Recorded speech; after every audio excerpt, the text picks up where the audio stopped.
So the teaser I posted for this video apparently made some people think I was doing an old school anime retrospective on Princess Tutu. I'm sorry to disappoint anyone who thought so, and I'm probably going to get around to that one of these days because Princess Tutu is fantastic and it is old enough to qualify.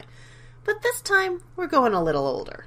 Toei Animation has been around for a really, really long time, and in 1981 they decided to celebrate their 25th anniversary by doing what they do best, a milestone celebration movie. In this case, it was an animated feature film adaptation of the famous ballet Swan Lake. It mostly follows the plot of the original ballet, which, if you don't know the story, is about a prince named Siegfried who falls in love with Odette, a princess who's cursed to turn into a swan during the day. She's been trapped by the evil wizard Baron von Rothbard and can only be cured if someone sincerely swears eternal love for her. Siegfried, who's set to be married off to one of 6 randos at an upcoming ball to celebrate his coming of age, asks Odette to come to the ball and he'll marry her, even though they just met. Rothbard catches wind of this and his daughter Odile turns herself into Odette to trick Siegfried into declaring his love for her.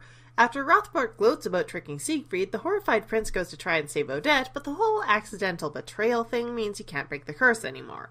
In the ballet, either they jump into the lake to die together, or they almost die but survive thanks to the power of true love. Either way, then Rothbard loses all his powers and dies, and everything he's done turns back to normal. This movie goes for the happy ending, which I would spoiler warn for, but viewers tend to seek out which ending they're going to see before checking out any adaptation of Swan Lake. At least in my experience. I usually go over the good and bad points of an anime in these videos, but for Swan Lake, the most important thing you'll need to ask to know if you're going to want to watch it is whether or not you like family films made in the 1980s. Now, I love 80s cartoons. I am a huge Rainbow Bright fan, but that's the angle that you need to approach this movie at because your expectations are very different when watching an 80s cartoon from when you're watching, say, a modern standalone anime film, or even an 80s anime for an older audience. I can say the art is beautiful, and it is, but that doesn't mean fluid animation, flashy colors, and taking 3 hours to draw one character's eye. It means that while the character designs may be simple, the backgrounds are lush watercolors and every sparkle on the lake was hand-drawn. Even with the noticeable decay that the old film has suffered, it still looks great.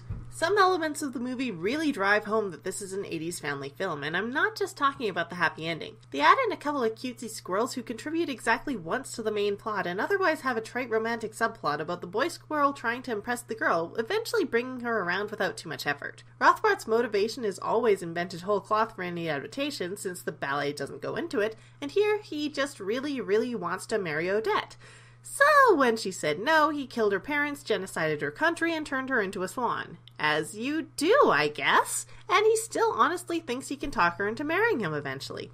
The tonal shifts his character goes through, 1 minute a doofy loser and the next an actual threat, are very 80s cartoon villain, and viewers of modern anime or modern anything might just get confused, but if you like old cartoons, this will feel very nostalgic. Swan Lake did get localized in English and dubbed, twice actually. It had one dub commissioned by Toei from Frontier Gold, and then Samuel Goldwyn Studios redubbed it with a celebrity cast, and that's the version that got aired on TV in the 80s and 90s. Neither dub is the greatest, but the Goldwyn dub is better acted with a much better script and actual attention paid to things like lip flaps.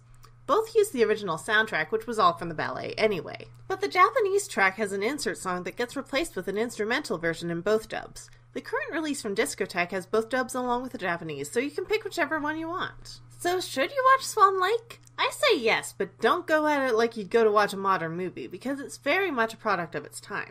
There are some problems with the story and characters, but those things were expected in 1981, and it is a charming film that a lot of people skip over when they'd actually enjoy it if they tried. This is Secret Identity Studio, and don't worry, I will get to Princess Tutu, eventually.